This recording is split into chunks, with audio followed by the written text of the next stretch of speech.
Hello students, welcome back to my YouTube channel Vocab English Guru. मैं हूं गौरव Dhawan.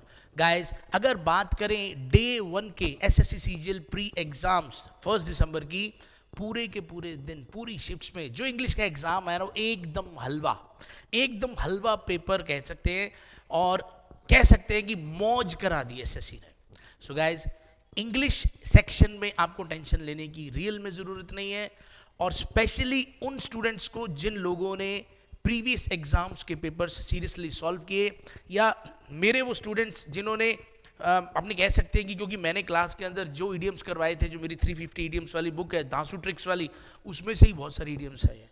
Plus जो normal vocab है, यानी हर बुक में जो नॉर्मल वोकैब अवेलेबल है, जिन बच्चों ने बस उस लेवल की भी तैयारी की है, तो उनकी भी बहुत आराम से कह सकते हैं कि कट ऑफ क्लियर होगी, बड़े आराम से वो मार्क्स ले जाएंगे। So guys, most of the students का रिव्यू यही है कि इंग्लिश का पेपर इजी आया। हाँ ठीक है, क्लोज टेस्ट में थोड़ा सा आप कह सकते हो मॉडरेट लेवल, लेकिन बिल्कुल। सो गाइज, अभी मैं डिस्कस करने वाला हूं बड़ी डिटेल के अंदर कि कैसे कैसे क्वेश्चंस आए। सो गाइज, कहीं जाने का नहीं, अभी अपने शुरू कर रहे हैं। मैं बताने वाला हूं क्या क्या आया। सबसे पहले अगर मैं बात करूं इडियम्स की, अगर हम बात करें इडियम्स की, सो गाइस आप लेवल देख के ही समझ जाओगे कि भाई किस लेवल के इडियम्स आए हैं।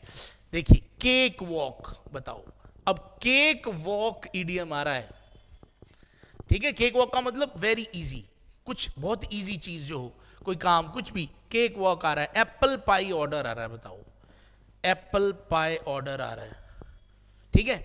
अब ये वो इडियम्स हैं जो बिल्कुल बेसिक, मतलब हर बच्चा जो इडियम्स पढ़ना चाहता है शायद, या जो तैयारी करता है, सबको ही याद रहता है कि देखो इस तरह की इडियम्स आई है।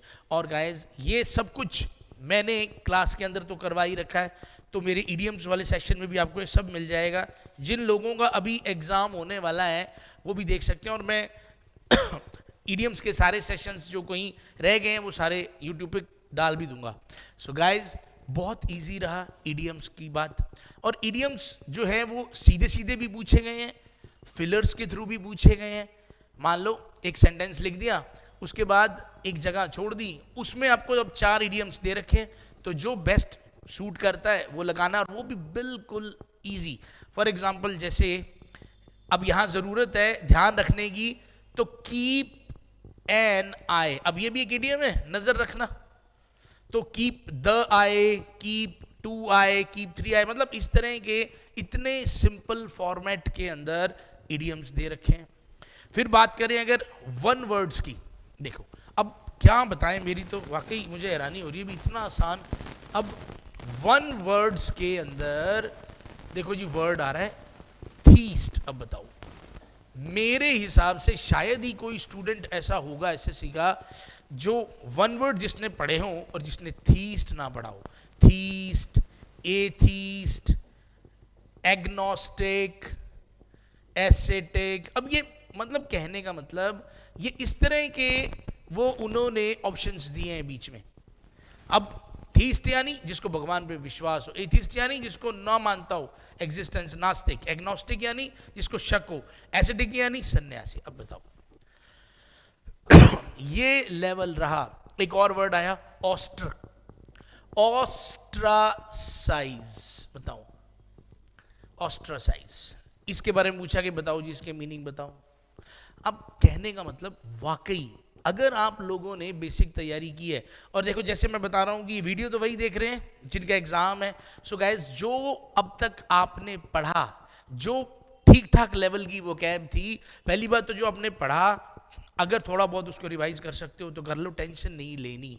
देखो इसकी मैंने मेरी यूट्यूब पर 40 सेशंस पढ़े हैं वो कैब के, और उससे भी ज्यादा पढ़े हैं, वो भी ट्रिक्स के थ्रू। एक बार अगर आपने वर्ड पढ़ लिया ना, ट्रिक पढ़ ली, तो वो वर्ड आपको याद रहेगा, आप खुद का नाम भूल जाओगे, वोकैब नहीं भूलोगे। इडियम्स पढ़ी हैं, फ्रेजल वर्ब्स पढ़ी हैं, फिक्स्ड प्रेपोजिशंस पढ़ी हैं, सब कुछ ट्रिक्स के थ्रू। यानी टाइम वेस्ट नहीं है कि एक बार पढ़ा, 2-3 दिन याद रहा, 4 दिन याद रहा ना। जब तक आपको एग्जाम क्लियर नहीं होता, समझ लो वो आपके साथ ही रहेंगी। देखो, अब ये मान लो ये वर्ड था, इसका मतलब होता है निकाल देना, किसी को, मतलब जैसे कहते हैं ना तड़ी पार कर देना, बिल्कुल ही बाहर निकाल देना। तो हमने इसकी स्टोरी बनाई थी, इसको बनाया था हमने उस्त्रा, और इसको हमने बनाया था साइज।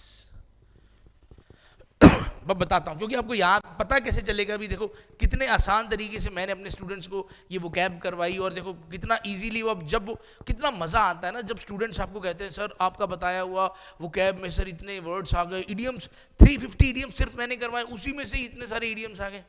देखो कैसे याद कराया मैंने ये वर्ड। देखो एक बार एक नाई जो है वो किसी राजा की दाढ़ी बनाने जाता है, तो राजा के पास एक उस्तरा रखा होता है खुद का, उसका पर्सनल। तो वो नाई पहली बार जा रहा होता है, जो नाई हर बार जा रहा था रेगुलर वो छुट्टी पे होता है। तो वो सोचता है कि जो नया नाई होता है वो सोचता है मैं आज पहली बार जा रहा हूँ, मैं कुछ ऐसा करूँ कि राजा बोले आगे से तू ही आना। तो वो राजा को बोलता है राजा ये क्या उस्तरा है, साइज तो देखो इसका इतना छोटा, आप राजा हो कोई बड़ा उस्तरा लो। तो राजा कहते बता अभी कैसा उस्तरा चाहिए, तो वो बता देता बड़ा उस्तरा आ जाता है। अब बड़ा उस्तरा नाई से खुद ही नहीं पकड़ा जा रहा होता, और पर वो जैसे जैसे कोशिश करता है कट लग जाता है। जैसे ही राजा को कट लगता है राजा कहता है इसको नाई वाली कैटेगरी से ही बाहर निकालो। तो उसको नाई जो है वो पूरी कैटेगरी से ही बाहर निकाल देते, एक्सपेल कर देते हैं।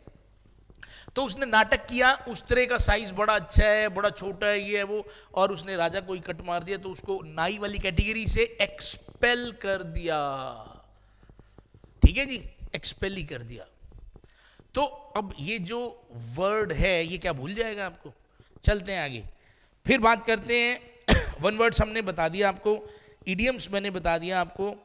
अब मैं बता रहा हूं आपको कि स्पेलिंग जो है ना, स्पेलिंग की एरर। देखो वैसे तो एक सिंपल वर्ड आया रिकंसाइल। अब रिकंसाइल की देखो स्पेलिंग किसको नहीं आती होगी, रिकंसाइल की स्पेलिंग्स किसको नहीं आती होंगी, पर ठीक है कोई बात नहीं, अब बहुत इजी ये थी। फिर भी देखो अगर इस तरह की चीज आ रही है। अच्छा एक नए पैटर्न के अंदर स्पेलिंग एरर आई है, तो वो पैटर्न आप जरूर देखिए।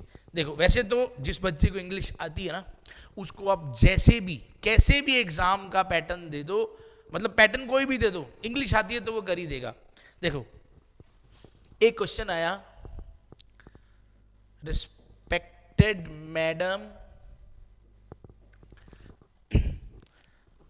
I have completed my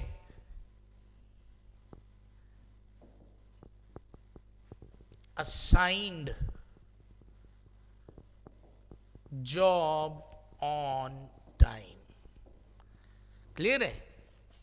अब वो कह रहे हैं कि इसमें अपने आप ही आपको एरर ढूंढनी है, स्पेलिंग एरर। इसके अंदर अगर स्पेलिंग की कोई मिस्टेक है तो आपने अपने आप ही ढूंढनी है, और नीचे 4 ऑप्शंस दे रखे हैं, उन चारों ऑप्शंस में से जिस ऑप्शन में एक भी स्पेलिंग की एरर नहीं है वो आपने फाइंड आउट करना है। इसका मतलब अगर किसी इंसान को रिस्पेक्टेड की स्पेलिंग नहीं आती, मैडम की स्पेलिंग नहीं आती, कंप्लीटेड की स्पेलिंग नहीं आती, असाइंड की स्पेलिंग नहीं आती, या टाइम की स्पेलिंग नहीं आती, अब वो गया। यानी अब नीचे जो सेंटेंसेस दे रखे थे ना उसमें हुआ क्या, किसी के अंदर तो मैडम की स्पेलिंग गलत थी, MADEM लिखा हुआ था जो कि गलत है। किसी के अंदर कंप्लीटेड की स्पेलिंग गलत थी,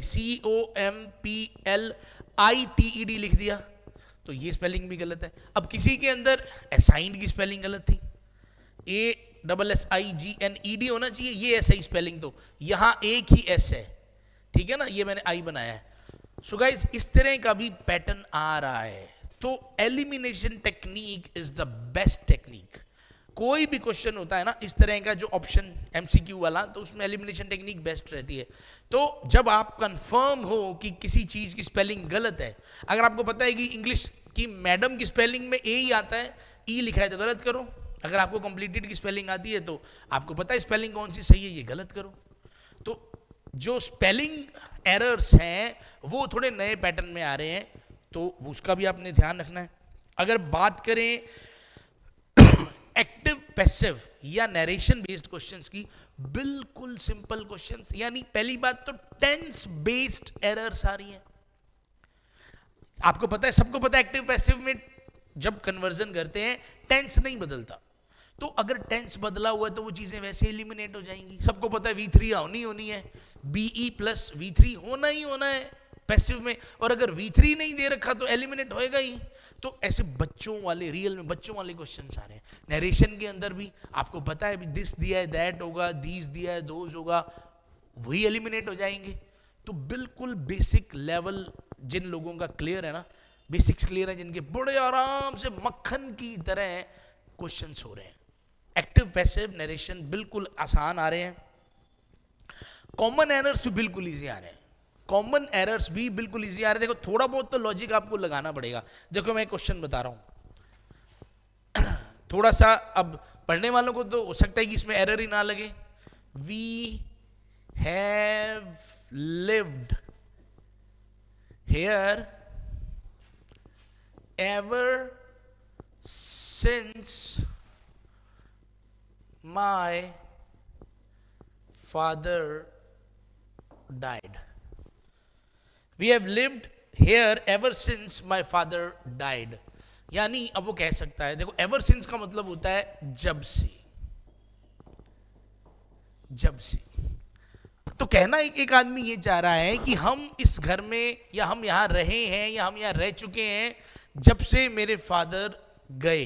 तो देखो जब आप सेंटेंस पढ़ोगे ना तो आपको ये बात समझ आ जाएगी, जिस तरीके की ये बात है वो कहना यही चाह रहे हैं कि जब से मेरे फादर एक्सपायर हुए हम यहां रह रहे हैं, हम यहां रह रहे हैं, ये नहीं कि हम यहां रह चुके हैं।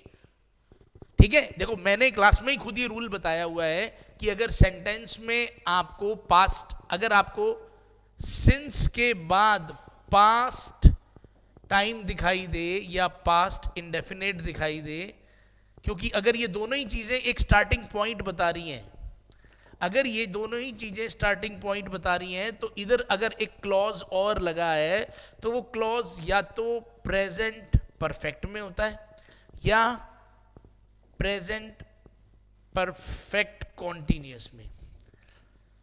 तो ये एक ऐसा क्वेश्चन है जिसके अंदर प्रेजेंट परफेक्ट में नहीं होगा, सिर्फ किस में होगा, प्रेजेंट परफेक्ट कॉन्टिन्यूअस में ही जाएगा, क्योंकि यहां पे नहीं वो बात बन रही कि हम रह चुके हैं, हम यहां रह। देखो एक सिंपल सेंटेंस अगर मैं लिखूं कि we have lived here, we have lived here for 15 years, हम यहां रह चुके हैं 15 साल तक, हम यहां रह चुके हैं 15 साल तक, ये सेंटेंस सही है। लेकिन अगर आप यहां पे कुछ ऐसा डालना चाहते हो जिसमें इशारा हो रहा है कि आप अभी भी रह रहे हैं, तो फिर तो कॉन्टिन्यूस, फिर परफेक्ट कॉन्टिन्यूस में जाना पड़ेगा ना।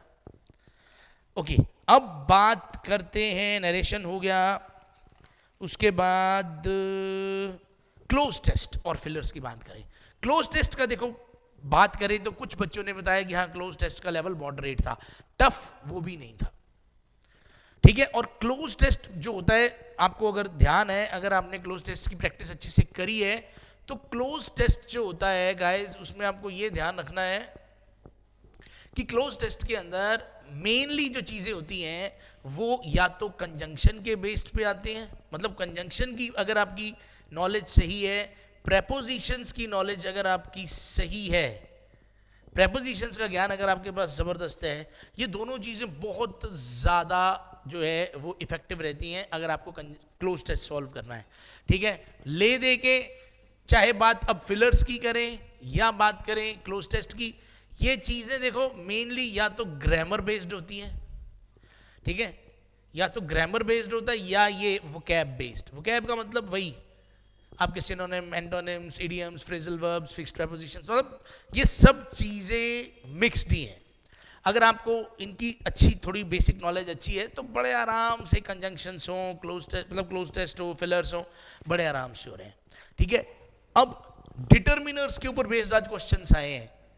डिटर्मिनर्स के अंदर अगर मैं बात करूं, मतलब क्वेश्चन आया है जैसे अपने को पता है ना, मच, लिटिल, मैनी, फ्यू, मतलब इनके ऊपर बेस्ड क्वेश्चंस आए हैं। अब देखो, अब ये तो बच्चों वाले क्वेश्चंस होते हैं, और कितना भी क्वेश्चन टफ आ जाए इसके ऊपर बेस्ड इजी ही होता है।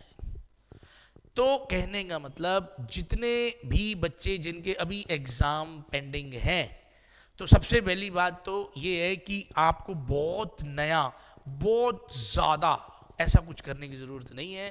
प्रीवियस ईयर्स के पेपर्स जिन लोगों ने प्रैक्टिस की है वो अगर टाइम है तो देखो, ठीक है। जो वोकैब, जो भी आपने वोकैब या रूल्स पहले थोड़े देखे हैं उनको एक बार ब्रशअप कर लो, टेंशन नहीं लेनी, पेपर बहुत इजी आ रहा है। और अब मोस्ट इंपॉर्टेंट पार्ट जो इस वीडियो का है कि 6 दिसंबर से, ट्यूसडे से, 6 दिसंबर ट्यूसडे से मैं एक बिल्कुल नया बैच शुरू करने वाला हूं, 0 से लेके एडवांस लेवल तक। हर कॉन्सेप्ट इंग्लिश का बिल्कुल 0 लेवल से मैं क्लियर करूंगा और आपको उन सेशंस को सिर्फ देखने की जरूरत है, ठीक है ना, क्योंकि उनके नोट्स अगर आप चाहेंगे तो आपको मिल जाएंगे।